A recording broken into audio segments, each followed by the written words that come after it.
came to my worship. Dongeng, fabel, kata tanya, kalimat tanya, jenis-jenis cerita, dongeng, fabel. Dongeng adalah cerita hayalan atau cerita yang tidak nyata. Salah satu jenis dongeng adalah fabel. Fabel adalah cerita yang menggambarkan watak dan budi manusia yang pelakunya diperankan oleh binatang. Kata tanya dan kalimat tanya.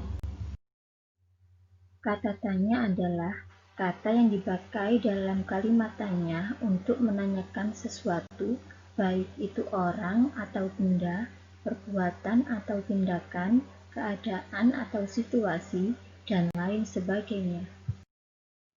Kalimat tanya adalah kalimat yang di dalamnya terkandung sebuah pertanyaan kepada pihak lain yang diajukan untuk memperoleh jawaban dari pihak yang ditanya. Kata tanya dan kalimat tanya adalah satu kesatuan yang tidak dapat dipisahkan. Keduanya akan selalu beriringan dan sejalan. Kata tanya tidak akan bisa berdiri sendiri tanpa diikuti oleh kalimat tanya. Begitu juga halnya dengan kalimat tanya yang tidak akan bermakna sebuah kalimat yang mengajukan pertanyaan jika tidak ada kata tanya di dalamnya. Ciri-ciri kata tanya. Adapun ciri-ciri dari kata tanya yaitu sebagai berikut. A. Kata tanya selalu diikuti dengan tanda tanya pada akhir kalimat. B. Kata tanya biasanya terletak di awal sebuah kalimat tanya. C.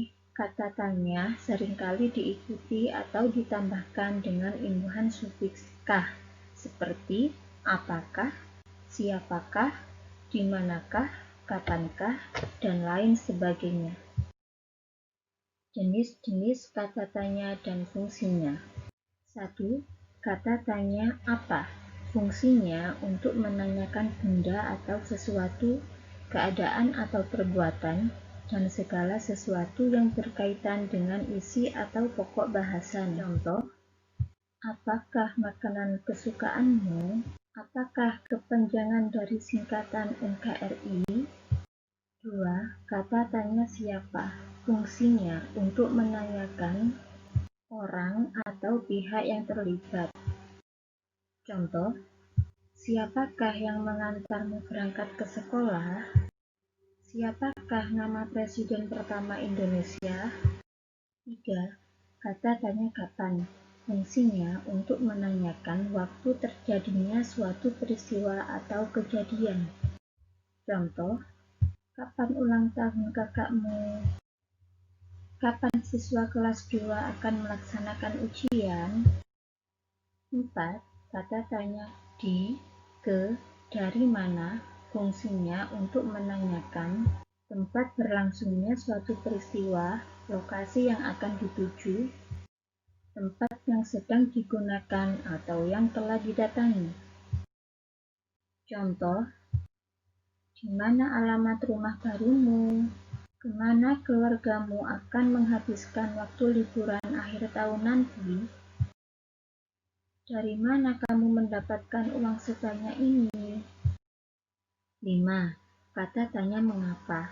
Fungsinya untuk menanyakan sebab atau alasan suatu terjadinya peristiwa.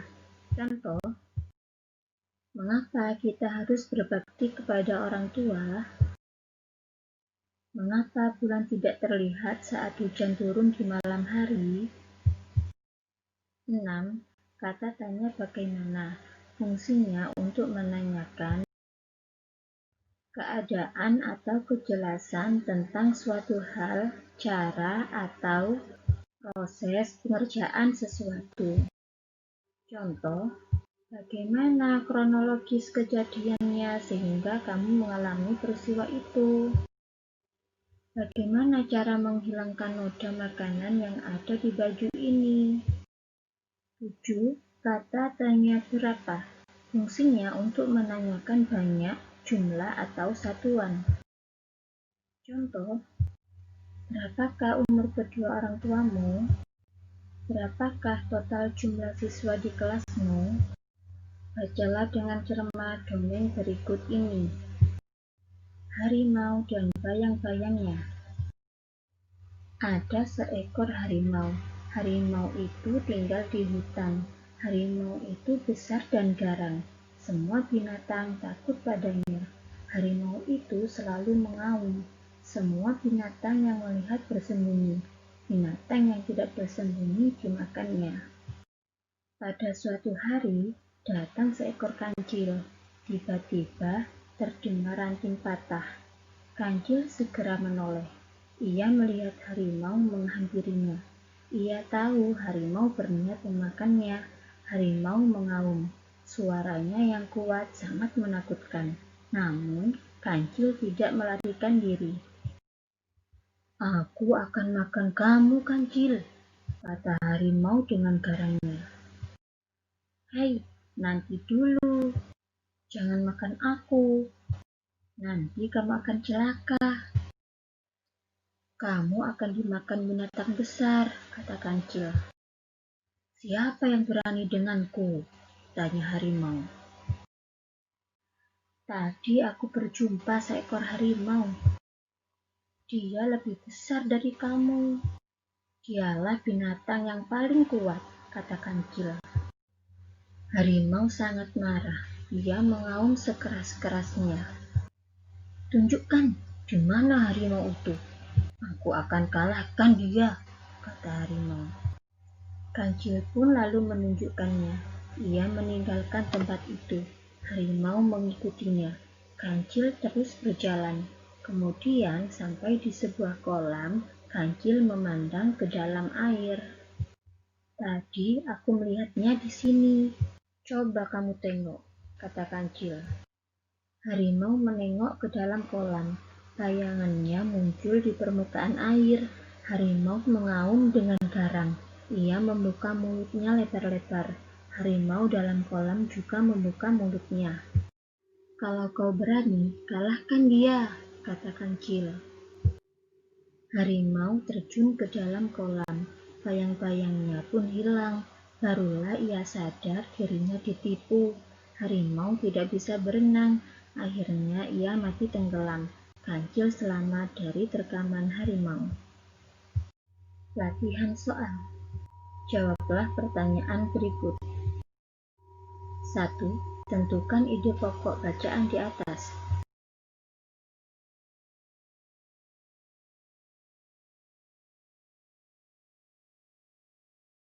2. Tulis tokoh dan setting bacaan di atas.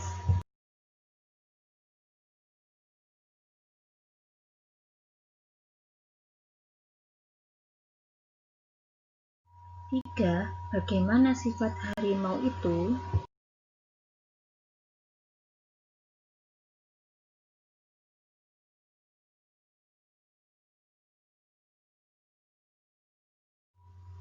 4. Mengapa harimau itu mati?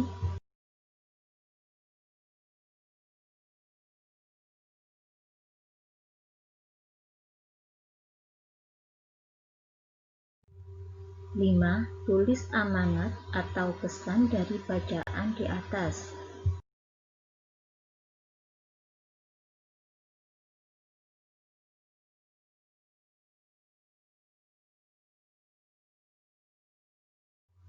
Latihan soal. Buatlah kalimat tanya dengan bahasa yang sopan. Berikut adalah kalimat-kalimatnya. A. Rani menanyakan kepada penjaga koperasi sekolah berapa harga pensil. B. Kemal menanyakan kepada satpam di mana letak meja Bu Yatni berada. C. Irwan menanyakan kepada Pak Guru mengapa sekolah hari Senin diliburkan. Bacalah teks berikut ini. Amin anak taat. Perkenalkan, namaku Amin. Setiap hari aku bangun pagi pukul 4:30. Kemudian aku sholat subuh berjamaah dengan ayah. Setelah sholat, aku merapikan tempat tidurku. Aku ingin menjadi anak pintar. Aku tidak pernah lupa belajar. Aku selalu menyiapkan buku pelajaranku sendiri. Aku siapkan seragam sekolahku sendiri. Ketika aku berangkat sekolah, tidak lupa minta pamit ayah ibu. Setiap hari aku membantu ibu membersihkan kamarku. Sore hari sepulang mengaji, aku suka bermain bola. Aku bermain bersama teman-teman.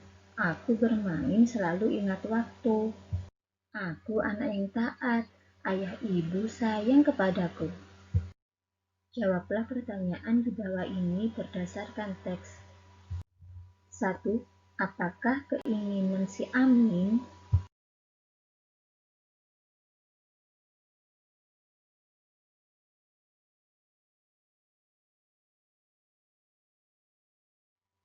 2. Apa yang Amin kerjakan sehabis bangun tidur?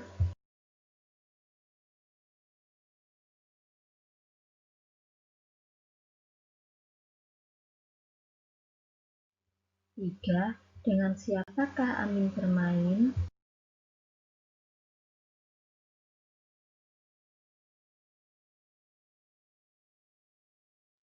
4. Permainan apa yang Amin sukai?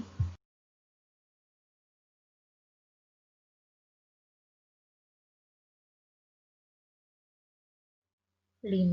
Mengapa ayah ibu sayang kepadanya?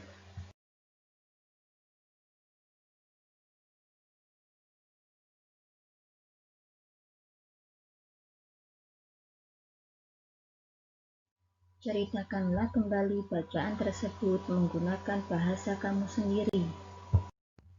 Setiap pagi Raffi melakukan kegiatan. Amatilah gambar kegiatan Raffi berikut ini. Kemudian ceritakanlah.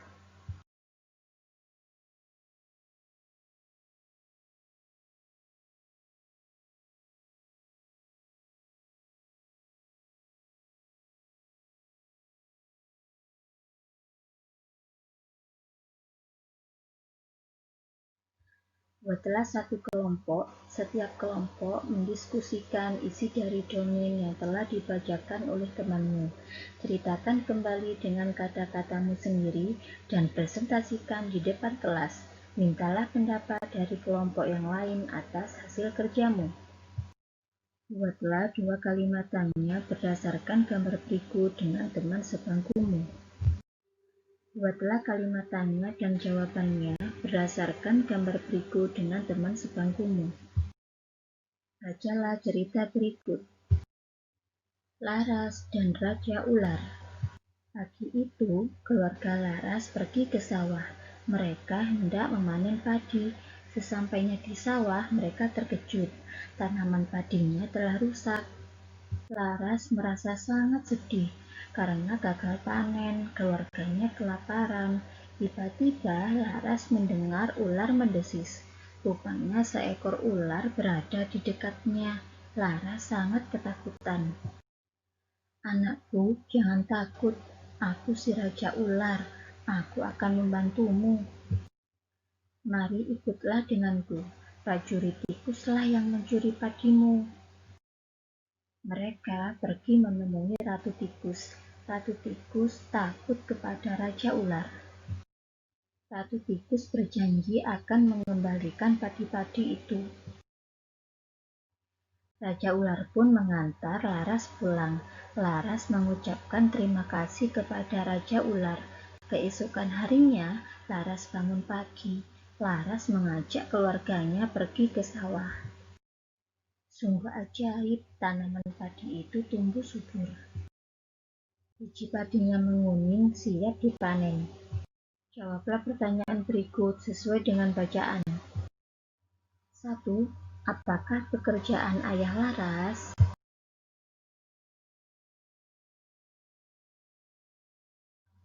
2. Mengapa Laras sedih?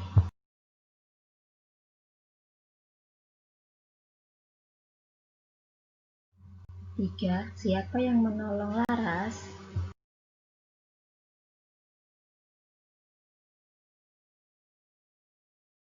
4. Keajaiban apa yang telah terjadi?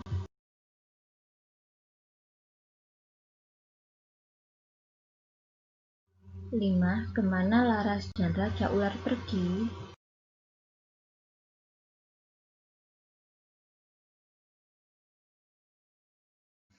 Latihan soal. Susunlah kata-kata berikut menjadi kalimat. Mulailah dari kata yang dicetak tebal, gunakan huruf kapital dan tanda titik. 1. Pasar, ibu, pergi, ke.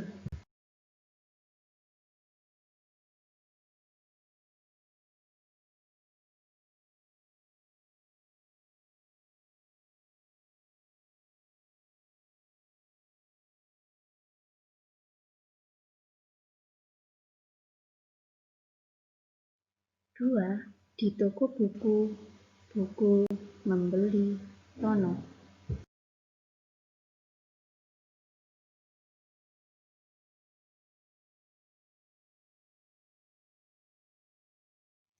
3. Berbelanja, Ani, supermarket, di.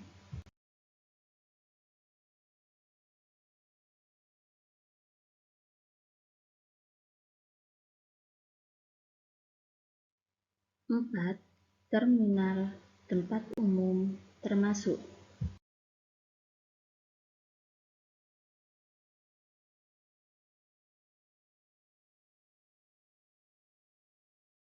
5. Halte, Nuna, bus, di, menunggu.